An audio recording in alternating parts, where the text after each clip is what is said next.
அப்படியே அச்சன்னா நானும் பார்த்துனேன். பயம் போயிடுச்சா? பயங்கரமா நான் சண்டை பழைய போடுவா. சதீஷ பாக்கணுமா உனக்கு? அப்படியே அடிச்சு மூஞ்சி என்ன கீச்சிருவேன். என்ன நினைச்சு ஆனா இவ்வளவு தைரியமா ஒரு பொண்டாட்டிய வேலை திட்டுறாருப்பா. செய்து வீட்டுல அடிச்சு சண்டை போட்டு கையெல்லாம் வச்சிருவேன்டி. அரக்கண்டி நானு. அச்சச்சோ. கொடூரமான அரக்கண்டி. கையெல்லாம் திரும்பி வருவேன், வச்சுக்குவாங்க. வீடு கிளீனா இல்ல, பாவம். அப்படியே ஒரே இவ்வளவு பஞ்சு, கோவக்காரப்பா மூஞ்சி இருக்காரு. பானு பயம் போந்துரும். போச்சு. பயம் போயிடுச்சு. பயம் பாவம் sister. பயம் இல்ல,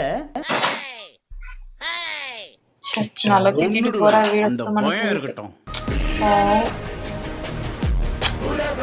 ரொம்ப ஃபீல் பண்றாங்க. பாவம். என்ன ஓடுகிறாரு? என்னாச்சு? நாயை அவுத்து விட்டுருக்காங்கம்மா. நாய் அவுத்து விட்டுருக்காங்களா? ஏதோ 6 மாசம் குட்டியா? அதுவும் கொஞ்சம் குட்டி மூட. நாய் தான். பயப்படாதீங்க. குட்டி நாய்க்கு எப்படியா? நான் சத்துங்க சத்துங்க.